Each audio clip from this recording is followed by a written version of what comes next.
सिंधुदुर्ग जिल्हा बँकच्या निवडणूक निकालावरून सध्या सत्ताधारी महाविकास आघाडी व विरोधी पक्ष भाजपच्या नेत्यांमध्ये टीकेच्या गजाली रंगलेल्या आहेत. भाजपचे आमदार आशिष शेलार यांनी मालवणी भाषेत ट्विट करून सत्ताधाऱ्यांवर खोचक टीका केलेली होती.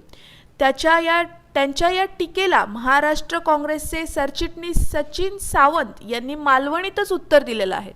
जिल्हा बँक निवडणुकीत भाजपनं वर्चस्व राखल्यानंतर भाजपचे आमदार ॲडव्होकेट आशिष शेलार यांनी ट्विट केलेलं होतं.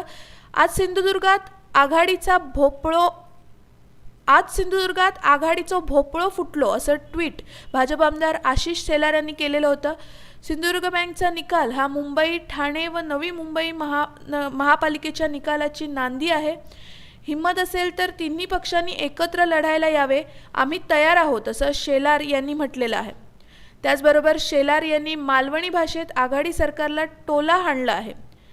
देवाक सोडल्यान अन देवचाराक धरल्यान आणि विधान परिषदेत एक जागा गमावल्यान आज सिंधुदुर्गात आघाडीचो भोपळो फुटलो असं त्यांनी म्हटलेलं आहे.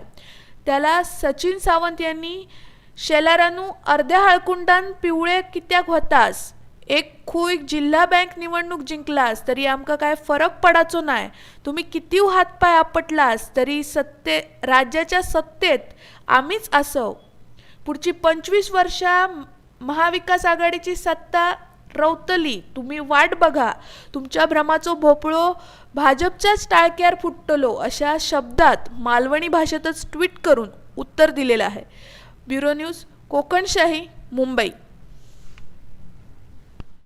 असे नवनवीन व्हिडिओ पाहण्यासाठी कोकणशाहीचं यूट्यूब चॅनल सबस्क्राईब करा व बेल बटन प्रेस करा. तसेच फेसबुक पेज लाईक करा आणि इंस्टाग्राम पेज व ट्विटर पेजला फॉलो करायला विसरू नका.